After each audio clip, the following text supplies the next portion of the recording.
Hello. Yes. Yes. So am I audible now? Yes, ma'am. Okay. Yes. Sorry for the network issues. Now next. हमने going concern भी पढ़ा, consistency भी पढ़ा और accrual भी पढ़ा. So they are the fundamental accounting assumptions. देखिए हमने इतने सारे कॉन्सेप्ट पढ़े, लेकिन इसमें से ये जो तीन है ना, उसको हम बोलते हैं फंडामेंटल अकाउंटिंग असम्पशंस. इसलिए यहाँ पे उन्होंने वापस नहीं डिटेल में समझा है, लेकिन they are term to be your fundamental accounting assumptions, right. इनका नेम ही है फंडामेंटल अजम्पशंस. ये फंडामेंटल अजम्पशंस क्या है कि एस वन सेज के ये आपके फंडामेंटल बेस है. आपका कोई भी अकाउंटिंग आप करे, कोई भी फाइनेंशियल स्टेटमेंट्स आप प्रिपेयर करें ना, तो इन तीनों को फॉलो करके ही प्रिपेयर कर रहे हैं, ऐसा वो अज्यूम करते हैं, right. So this is knowledge of your S one के. वो लोग ऐसा बोलते हैं कि आप इन तीनों को फॉलो कर रहे हैं और उस तरह से आप अपने फाइनेंशियल स्टेटमेंट्स को प्रिपेयर कर रहे हैं, right. So that are your fundamental accounting assumptions. तीनों को मैंने आपको आगे समझा लिया है. गोइंग कंसर्न क्या है, कंसिस्टेंसी क्या है एंड अक्रूवल क्या है, right. Now what do you mean by materiality. अब हमारा सिर्फ एक लास्ट एक कॉन्सेप्ट बच गया है मटीरियलिटी का, राइट. मटीरियलिटी मतलब क्या. अभी अब तक आपने क्या पढ़ा कि जो भी फाइनेंशियल ट्रांजैक्शंस हो, जो भी मॉनेटरी टर्म्स में वैल्यू हो सके, उन सभी को आप रिकॉर्ड करेंगे. लेकिन लेकिन लेकिन मटीरियलिटी यहाँ पे रिस्ट्रिक्ट करता है.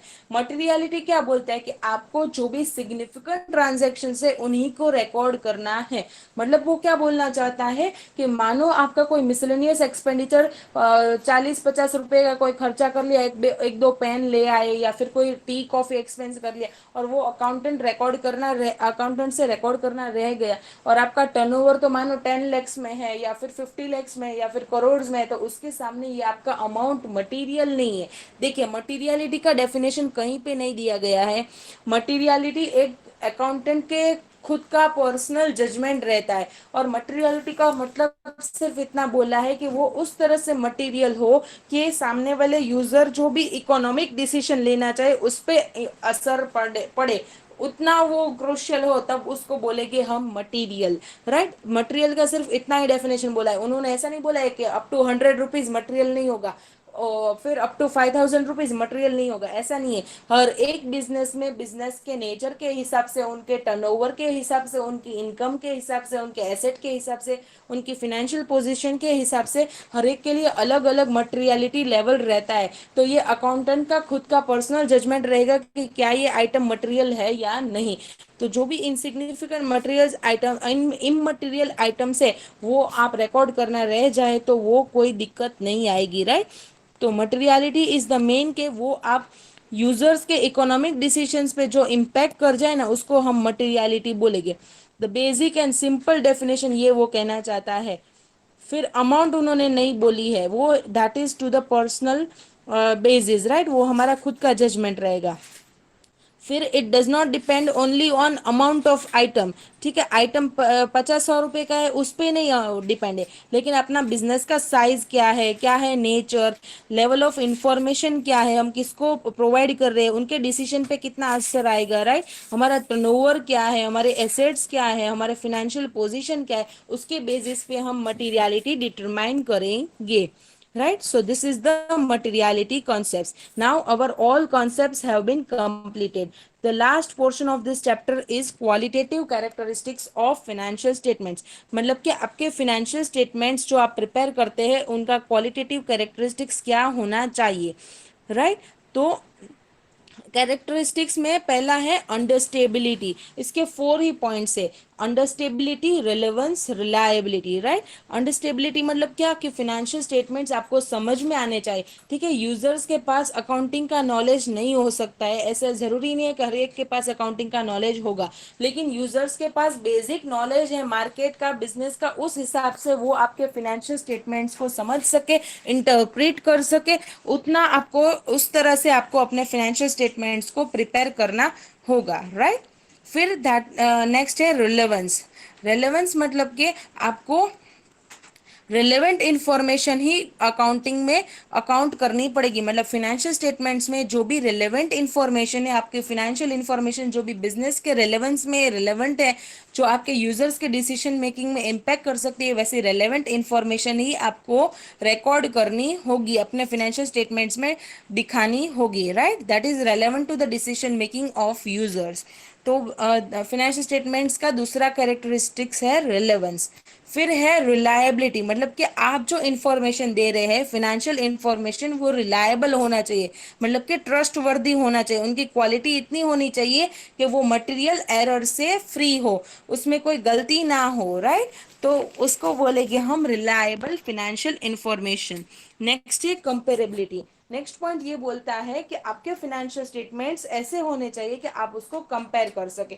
अगर आपने ये सभी अकाउंटिंग प्रिंसिपल्स, कन्वेंशंस, कॉन्सेप्ट्स को फॉलो किया होगा तो आपका फाइनेंशियल स्टेटमेंट्स कंपेरेबल बनेगा। मतलब कि हर एक ने फर्म्स ने ऐसे कॉन्सेप्ट्स को फॉलो किया होगा, उसके बेसिस पे अकाउंटिंग किया होगा।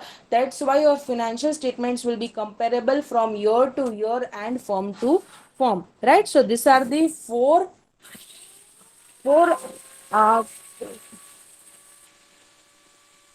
points.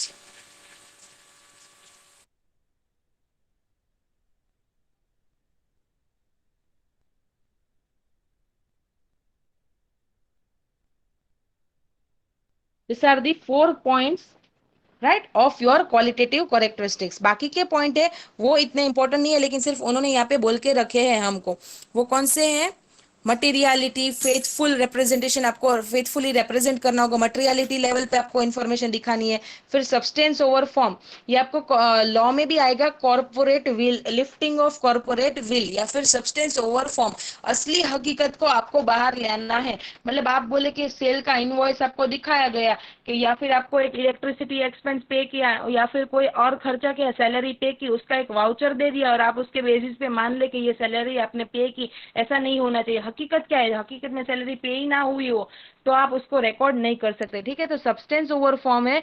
सब्सटेंस ओवर फॉर्म में हमें क्या है कि लीगल फॉर्म को नहीं देखना है, लेकिन अंदर की असली हकीकत को देखना है, और उस हिसाब से हमारा अकाउंटिंग करना रहेगा, right. Full fair and adequate, ठीक है। न्यूट्रलिटी, न्यूट्रल बेसिस पे बायसनेस रखने नहीं रखना चाहिए, ठीक है। और अनबायस तौर पे हमें न्यूट्रल बेसिस पे ये फाइनेंशियल स्टेटमेंट्स प्रिपेयर करने चाहिए।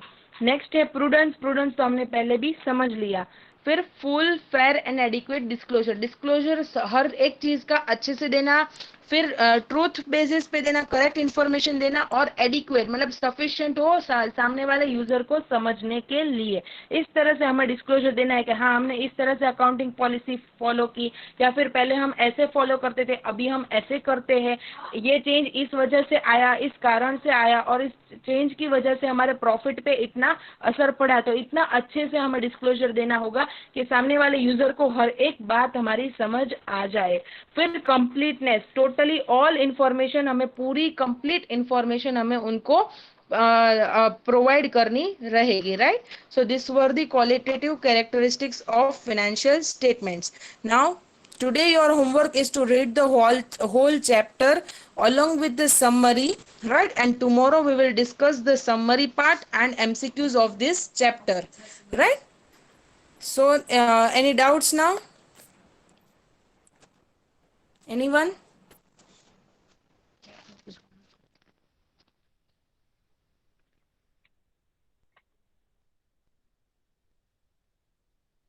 So finally ending of the session. Thank you.